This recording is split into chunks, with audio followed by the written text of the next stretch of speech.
Bonjour à tous, je vais vous faire l'unboxing et la présentation qui j'espère sera de qualité de ma dernière acquisition, donc une raboteuse stationnaire Metabo.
Alors voici la bête. Quand je dis que c'est un robot stationnaire, en vérité c'est un semi-stationnaire parce que apparemment il peut être transporté sur des chantiers.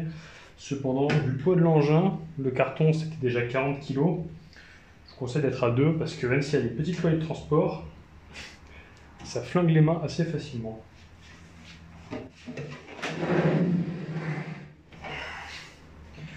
Donc là vous avez les plateaux pliants. Voilà. Vous avez la jauge de réglage en profondeur, donc vous avez en inch et en centimètres. Ça, d'après ce que j'ai compris, c'est pour pouvoir déverrouiller le réglage en hauteur.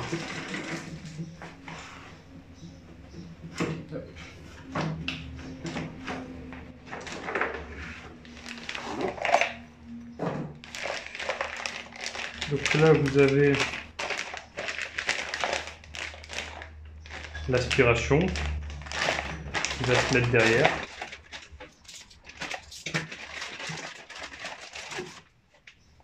On la montrera après. Ça, c'est tout ce qui est fourni avec la machine. On a l'outil qui nous permet de pousser ce qu'on veut raboter sans avoir à mettre les doigts sous la raboteuse.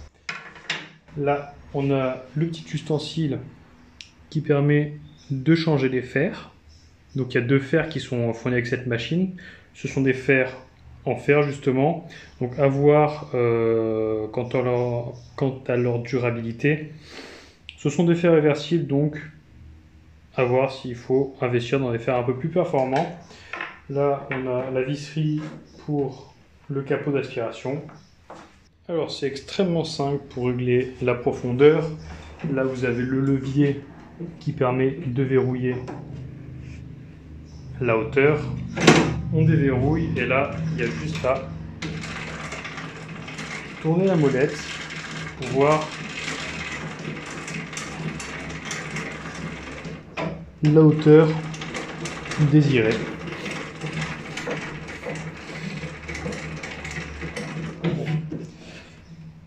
Ça a l'air d'être du solide quand même. Les côtés sont en plastique. Par contre, le capot, ça a l'air d'être de la fonte d'aluminium. J'ai vu plusieurs tests en ligne et apparemment, il y en a qui ont oublié de verrouiller le bras de verrouillage. Et la hauteur n'avait quand même pas bougé. Donc c'est une machine assez performante d'après ce que j'ai pu comprendre. On va faire quelques tests. Donc c'est à ça que ressemble l'arrière de la machine. Là vous avez la sortie de la poussière. Et le capot d'extraction se glisse comme ceci.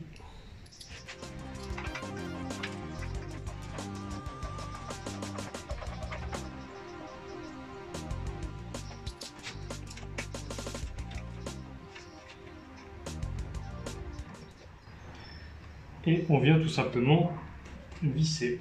Voilà, donc là il est fixé. À voir si avec mon petit aspirateur ça va marcher. Comme vous pouvez le voir, j'ai acheté cette raboteuse parce que je vais faire une table. Ça, ce sont des planches de coffrage que j'ai redécoupées, que j'ai déjà poncées en partie et je vais les mettre collées les unes aux autres comme ceci. Et pour cela, il faut que l'épaisseur soit la même de partout. C'est pour ça qu'une raboteuse, c'était essentiel, surtout vu le bien que j'ai entendu sur cette machine. Alors, comme je vous l'ai dit tout à l'heure, le réglage va se faire ici. Et là, vous avez un réglage fin avec, voilà, une petite jauge qui va indiquer au millimètre. Donc on peut passer 3 mm au maximum.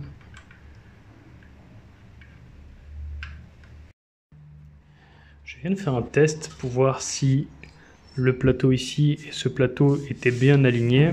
Et voilà, vous voyez, ce n'est pas le cas. Alors, pour pallier à ce problème, rien de plus facile. Vous avez ici et ici des petites vis de réglage fin pour venir régler le plateau à la bonne hauteur et bien l'aligner. On vient de déverrouiller le contre-écrou comme ceci. On lui donne un peu de mou et là on vient poser le plateau. Donc là je l'ai desserré,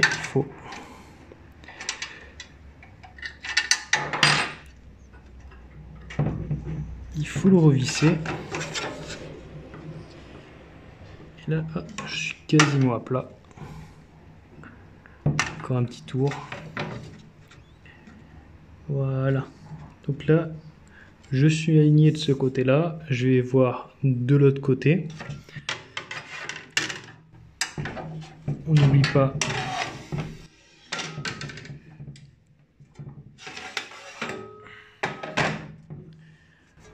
pas de resserrer le contre-écrou en faisant attention que notre vis ne bouge pas.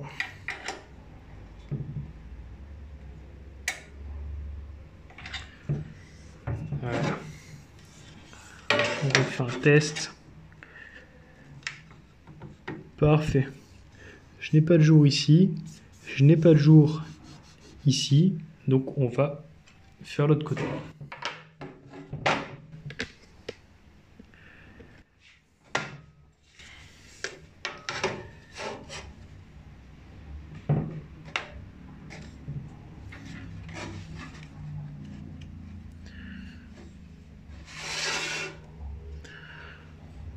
Donc là,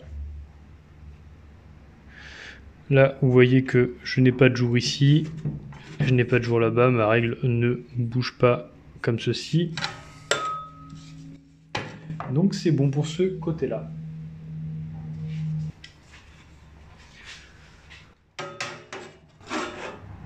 Pareil pour ici, donc de ce côté, je n'ai pas de souci de décalage. Pareil pour là-bas. Donc j'ai mes 3 plateaux, l'avant, le milieu et l'arrière qui sont bien alignés. Donc on va pouvoir commencer le test découpe.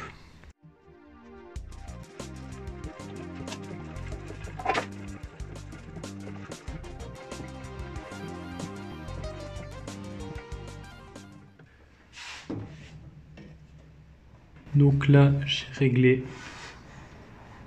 la hauteur de manière à ce que j'ai un 2 mm qui soit raboté, parce que je veux pas que mes planches soient non plus trop raccourcies, surtout que je vais le faire d'un côté et puis de l'autre. J'ai jamais utilisé de raboteuse semi-stationnaire comme ça, par contre je sais que ça fait énormément de poussière et de copeaux de bois et de bruit aussi, donc on n'oublie pas les lunettes de protection et les protections auditives.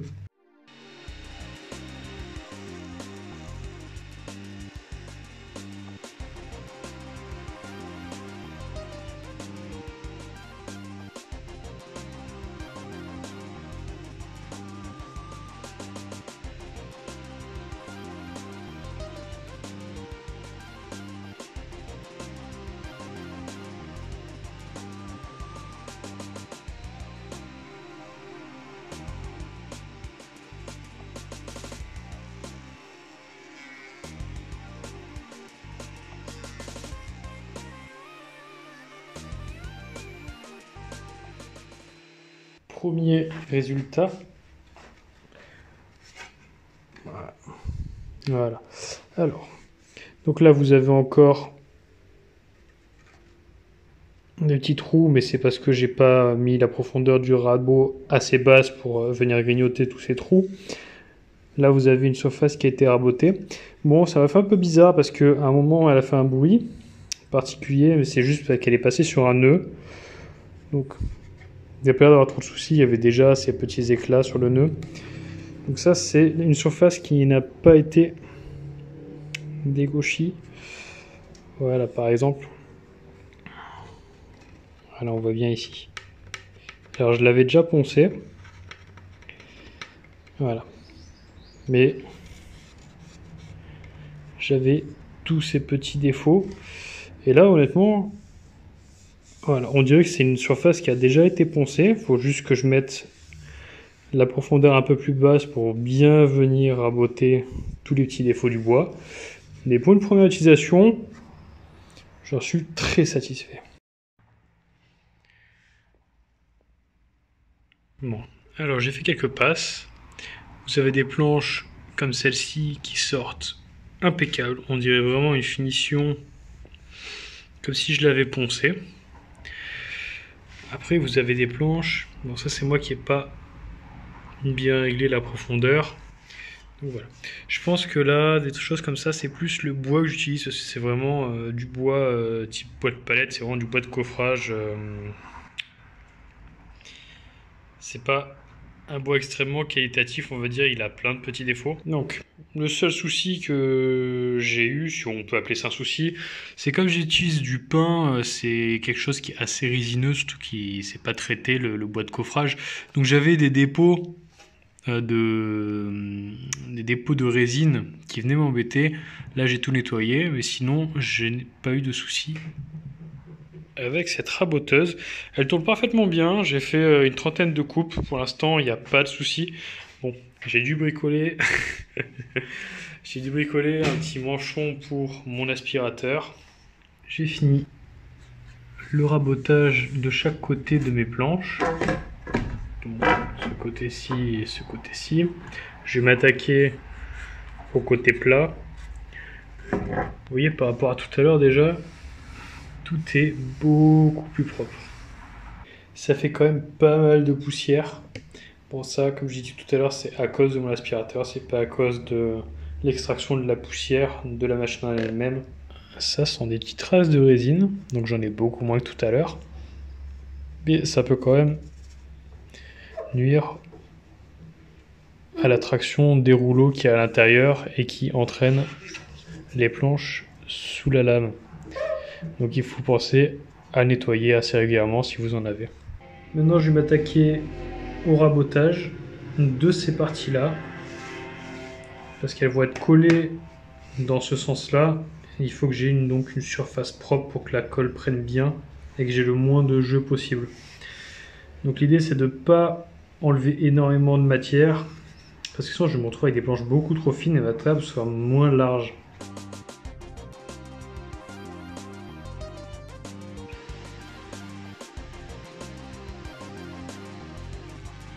Donc là c'est vraiment lisse, c'est un vrai plaisir, ça m'évite de passer avec le rabot manuel.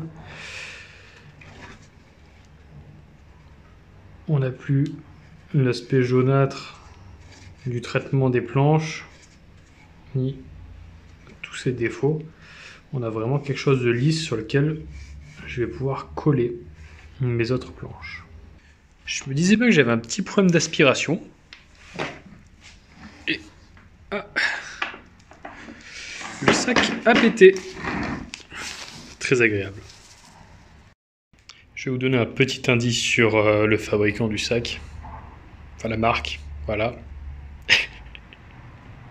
J'ai essayé de faire passer ces trois planches l'une à la suite de l'autre. Donc ça veut dire que j'envoyais une première planche et dès qu'elle était à moitié, j'envoyais l'autre, etc.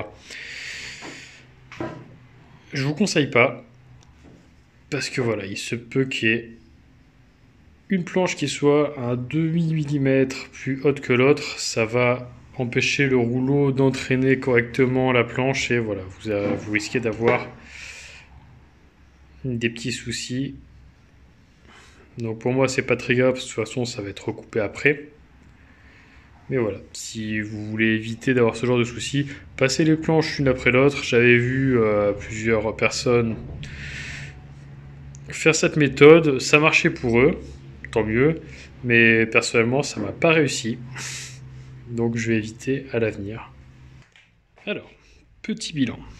J'ai fait toutes ces découpes en sachant que je suis passé 2 fois ici, 2 fois ici, 2 fois ici, 2 fois ici. Donc ça fait pas mal de coupes. Le seul souci que j'ai eu, alors voilà, je pense que vous voyez, alors c'est très léger, mais ici j'ai une petite marque et cette partie-là a été rabotée plus que le reste de la planche. Donc moi ça me dérange pas parce que comme j'ai dit je vais couper ici, sauf que voilà, pour ceux qui voudraient faire des coupes précises tout du long, alors je sais pas si c'est moi qui ai mal réglé le plateau, si c'est un problème de la machine ou je ne sais quoi, mais voilà, j'ai souvent des petites traces. Voilà, ici aussi on le sent, ah bah voilà, là vous avez la ligne, là où il y a mon pouce. Donc vous avez bien la trace où la partie ici a été plus rabotée que le reste.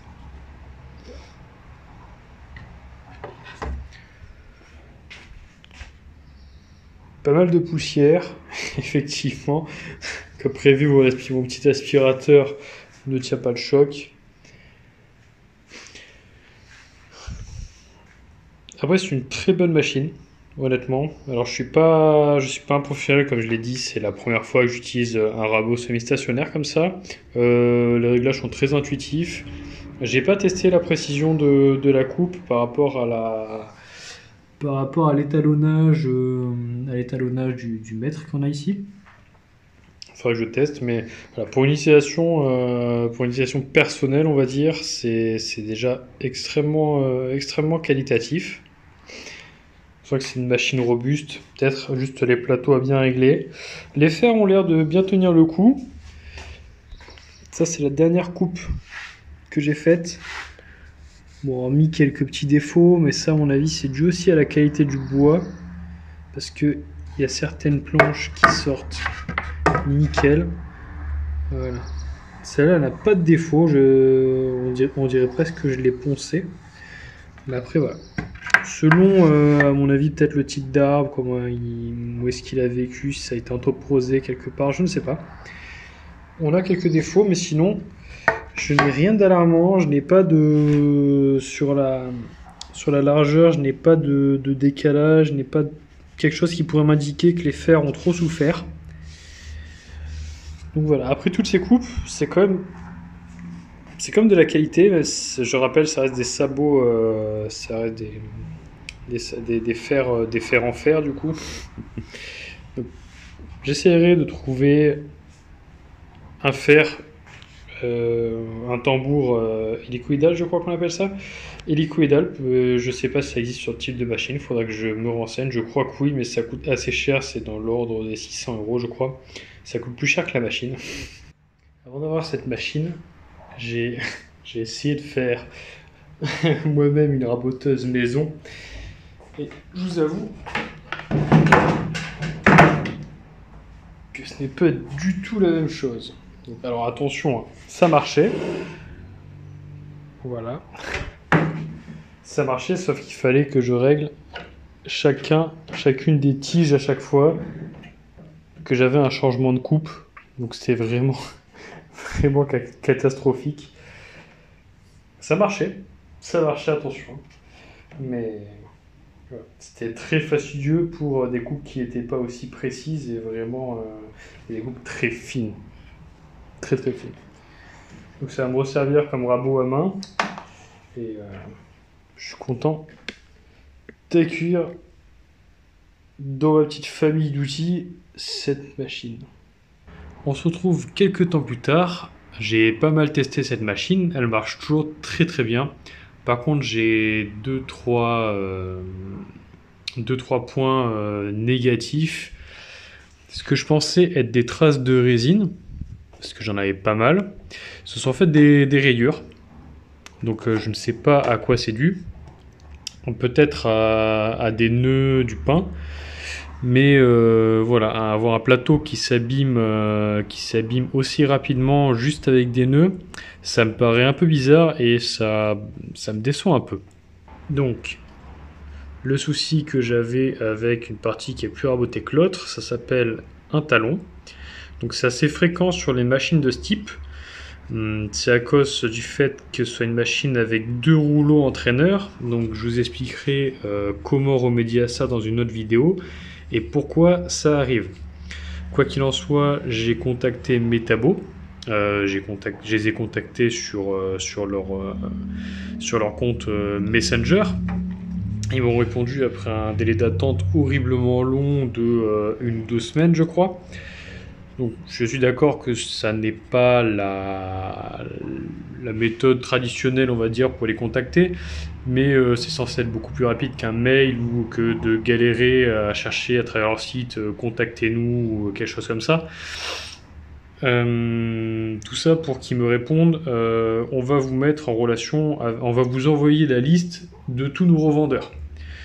Donc j'aime bien Leroy Merlin, je l'ai acheté là-bas, mais sauf que je doute, malgré les qualités de leur vendeur, je doute qu'un vendeur Leroy Merlin soit plus à même de m'aider à régler ce problème plutôt que les constructeurs, donc Metabo.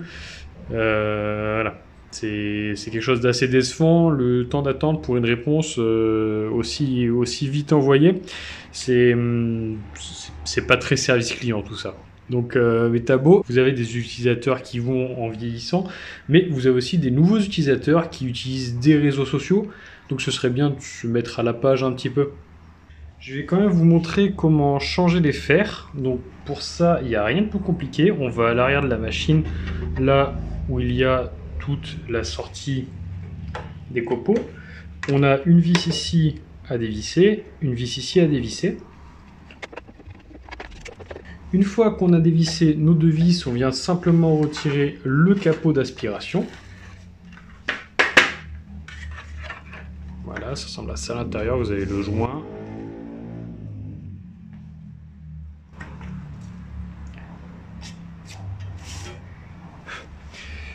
Une fois que le capot est retiré, vous avez ici une petite sécurité qui ne s'enclenche que si le capot est mis. Donc, bien sûr, vous débranchez la machine idéalement avant de changer les fers pour éviter tout accident, mais vous avez une sécurité en plus qui empêche, voilà, qui empêche le tambour de tourner. Donc, on a nos fers ici, et avec le petit outil fourni, donc la clé Allen fournie, on a juste à venir dévisser chacune des clés Allen. On enlève la partie métallique et on a juste à changer le fer qui fait ça de largeur. Une fois que la partie métallique est enlevée, qu'on a le fer qui est exposé, on vient avec le petit outil en plastique rouge qui possède un aimant et on vient attraper le fer et le retirer en toute sécurité. Bon, il se trouve que moi j'ai égaré le mien, je vais le retrouver. Ensuite, on change le fer, on revise tout ça et là, on vient enclencher la sécurité et on tourne le tambour. Voilà, là c'est bloqué et même principe pour ici. Ensuite, il y a juste à remonter. Voilà, j'espère que cette vidéo vous aura plu. N'hésitez pas à liker, partager et commenter. Vos commentaires sont très importants pour moi parce qu'ils m'aident à m'améliorer. Et je vous souhaite une bonne soirée.